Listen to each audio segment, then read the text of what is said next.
Okay, regarding the maintenance, can you tell us about what is required, Joseph? Maintenance is very easy. This pipe just slides right off.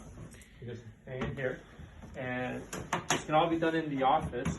You'll unbuckle these four buckles on top. And then you'll have a gasket there that seals off the vacuum. And then on top you'll have your first layer, the microfiber filter for moisture. And then inside... And that one has to be replaced every 3 months, you said, more or less. Yeah, more or less every 3 months. Right. And then you have 2 HEPA filters. We have a 3-inch HEPA filter. Okay. H13, 99.97% of particulate matter.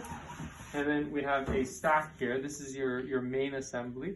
Has a 6-inch HEPA filter with a activated carbon at the bottom there. So this is changed every year. Okay.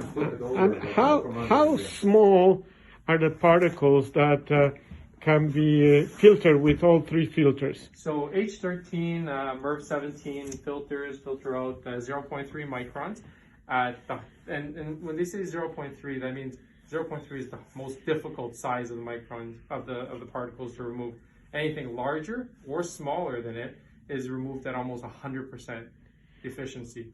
So if they're concerned about any viruses that are smaller, like the coronavirus, this is at 0.1. This will remove it at almost 100% efficiency.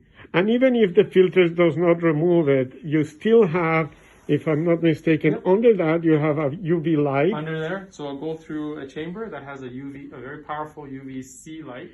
Right. And it'll filter it through the UVC, and then it'll be exhausted out. One unique thing about ours is that it's a chamber that it filters through, so the air has to flow through that chamber and out, so it exposes it to the UVC light longer than other units out in the market. And the light bulb on the UVC filter or light or device, what is the lifespan of that light bulb? The lifespan of the UVC light is 10,000 hours, so that should last you between 5 to 10 years. Wonderful. Well, thank you so much for your help. It's been a pleasure meeting you, and I think you have a beautiful machine here. Thank you. Thank you.